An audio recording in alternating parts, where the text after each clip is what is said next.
Assalamualaikum warahmatullahi wabarakatuh. Perkenalkan, nama saya Stanley dari kelas 9A. Di sini saya menjelaskan tentang sejarah penyebaran Islam di Indonesia. Kondisi masyarakat sebelum Islam. 1. Kondisi ekonomi. Kondisi wilayah Indonesia sangat beragama sehingga orang tinggal di pedesaan menjadi petani di pinggir pantai sebagai nelayan, ada juga yang menjadi pedagang.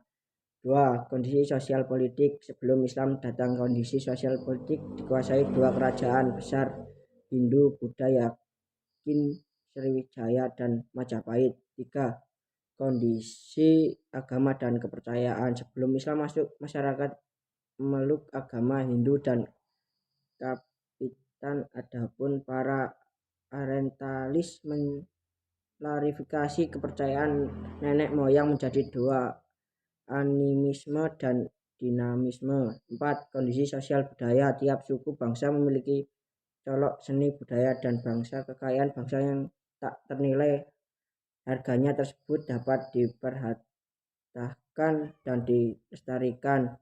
B. Masuknya Islam ke Indonesia. Perdagangan. Islam masuk ke Indonesia melalui dua jalur, utara dan selatan. Jalur selatan yaitu dari Arab, Yaman, Gujarat, Sri Lanka, Indonesia. Jalur utara Arab, Damaskus, Baghdad, Gujarat, Sri, Indonesia. 2. Pernikahan. Para saudagar muslim dari timur dengan menetap di Indonesia dan membentuk perkampungan yang disebut pekerjaan. Mereka menikahi gadis dengan syarat mengucapkan syahadat.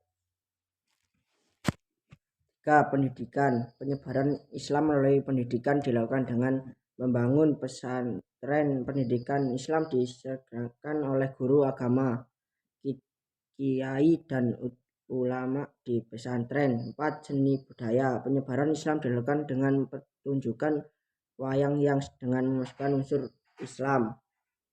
5. Tasawuf. Wali sangat berdakwah dengan menggunakan tasawuf dengan memasukkan unsur agama Islam. 6. Pendirian kesultanan. Masyarakat yang memeluk kemudian mendirikan sistem pemerintah ketika para penguasa memeluk Islam secara bergondang. Segenap punggawa serta rakyatnya ikuti memeluk agama Islam. C. Teori masuknya Islam di Indonesia. Ada 4 teori masuknya Islam. 1. Teori Gujarat. Pencetak dasar teori ini adalah Snodgranger. Dasar dari teori Gujarat sebagai berikut. A. Kurangnya fakta peranan bangsa Arab. B. Hubungan dagang Indonesia dengan India. C. Adanya batu nisan Sultan Samudra Pasai yaitu Malik As-Soleh tahun 1297 M yang bercorak tekas Gujarat. Teori Tiongkok. Sumanto Al-Ahubi dalam bukunya Arus Tiongkok Islam Jawa menyatakan menurut teknoteronik masa dinasti yang 1860 di daerah Katon, Duahau, Hangzhou dan pesisir Tiongkok bagian selatan terdapat permukiman Islam. 3. Teori Persia. Membangun teori Persia di Indonesia adalah P.A. Hussein Dijadiarat. Teori Persia lebih menitik terbatkan kepada kebudayaan masyarakat Islam Indonesia mirip dengan Persia. A. Peringatan 10 Muharram atau Asyura. B. Kesamaan ajaran Sufi yang dianut Syekh Siti Jenar dengan Siti dari Iran. C.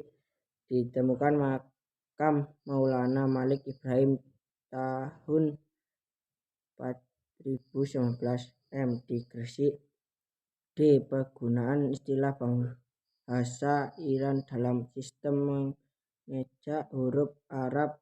E. Adanya kemampuan Iran dikir.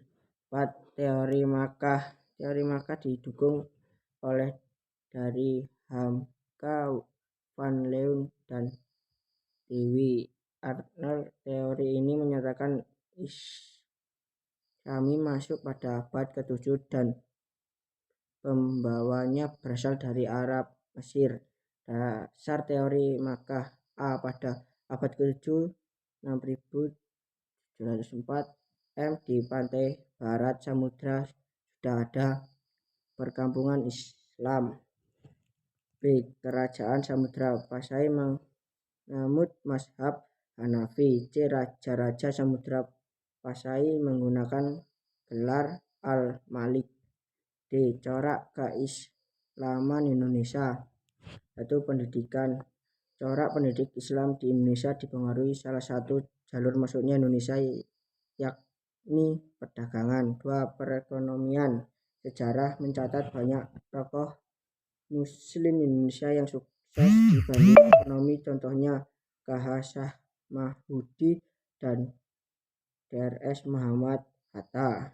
3. Seni dan budaya. Seni bukanlah suatu yang dihamurkan oleh Islam. Banyak seni dan budaya berlapsan Islam, contoh Ghosroh, Rebana, Kasidah, Barzanji, Mauludan, Seketen, Kenduri, Sandur, Perpakeran, dan Menafah Leon.